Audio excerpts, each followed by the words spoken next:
Our story today is called To Build a Fire. It was written by Jack London. Here is Harry Monroe with the story. The man walked down the trail on a cold gray day. Pure white snow and ice covered the earth for as far as he could see. This was his first winter in Alaska. He was wearing heavy clothes and fur boots, but he still felt cold and uncomfortable. The man was on his way to a camp near Henderson Creek. His friends were already there. He expected to reach Henderson Creek by 6 o'clock that evening. It would be dark by then. His friends would have a fire and hot food ready for him. A dog walked behind the man. It was a big gray animal, half dog and half wolf. The dog did not like the extreme cold. It knew the weather was too cold to travel. The man continued to walk down the trail. He came to a frozen stream called Indian Creek. He began to walk on the snow-covered ice. It was a trail that would lead him straight to Henderson Creek and his friends. As he walked, he looked carefully at the ice in front of him. Once he stopped suddenly, and then walked around a part of the frozen stream. He saw that an underground spring flowed under the ice at that spot. It made the ice thin. If he stepped there, he might break through the ice into a pool of water. To get his boots wet in such cold weather might kill him. His feet would turn to ice quickly. He could freeze to death. At about 12 o'clock, the man decided to stop to eat his lunch. He took off the glove on his right hand. He opened his jacket and shirt and pulled out his bread and meat. This took less than 20 seconds, yet his fingers began to freeze. He hit his hand against his leg several times until he felt a sharp pain. Then he quickly put his glove on his hand. He made a fire, beginning with small pieces of wood and adding larger ones.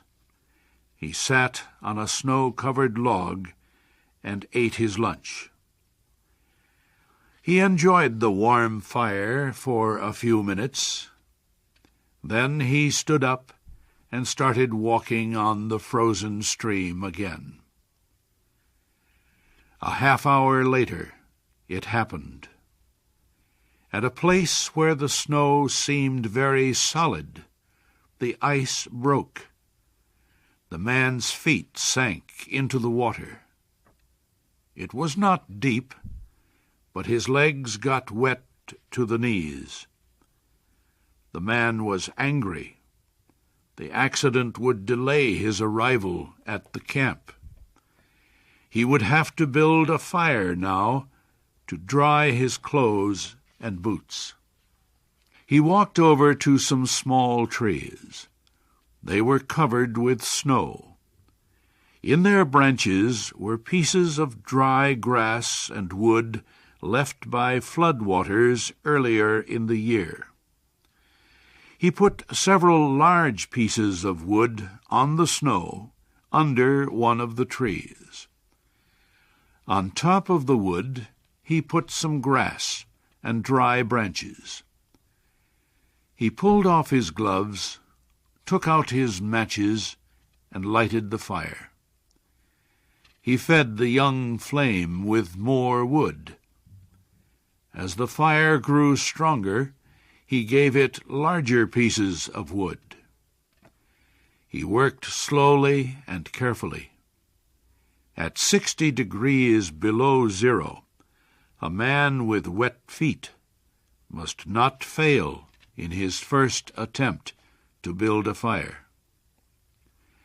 While he was walking, his blood had kept all parts of his body warm. Now that he had stopped, cold was forcing his blood to withdraw deeper into his body. His wet feet had frozen. He could not feel his fingers. His nose was frozen too. The skin all over his body felt cold. Now, however, his fire was beginning to burn more strongly. He was safe. He sat under the tree and thought of the old men in Fairbanks. The old men had told him that no man should travel alone in the Yukon when the temperature is 60 degrees below zero. Yet here he was. He had had an accident. He was alone. And he had saved himself. He had built a fire. Those old men were weak, he thought. A real man could travel alone. If a man stayed calm, he would be all right. The man's boots were covered with ice. The strings on his boots were as hard as steel. He would have to cut them with his knife. He leaned back against the tree to take out his knife. Suddenly, without warning, a heavy mass of snow dropped down. His movement had shaken the young tree only a tiny bit, but it was enough to cause the branches of the tree to drop their heavy load. The man was shocked. He sat and looked at the place where the fire had been. The old men had been right, he thought. If he had another man with him, he would not be in any danger now. The other man could build the fire. Well, it was up to him to build the fire again. This time he must not fail. The man collected more wood. He reached into his pocket for the matches, but his fingers were frozen. He could not hold them. He began to hit his hands with all his force against his legs. After a while, feeling came back to his fingers. The man reached again into his pocket for the matches. But the tremendous cold quickly drove the life out of his fingers. All the matches fell onto the snow. He tried to pick one up, but failed. The man pulled on his glove and again beat his hand against his leg. Then he took the gloves off both hands and picked up all the matches. He gathered them together. Holding them with both hands, he scratched the matches along his leg. They immediately caught fire. He held the blazing matches to a piece of wood. After a while, he became aware that he could smell his hands burning. Then he began to feel the pain. He opened his hands, and the blazing matches fell onto the snow.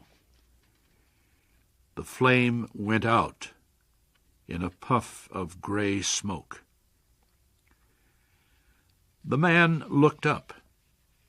The dog was still watching him. The man got an idea. He would kill the dog and bury his hands inside its warm body.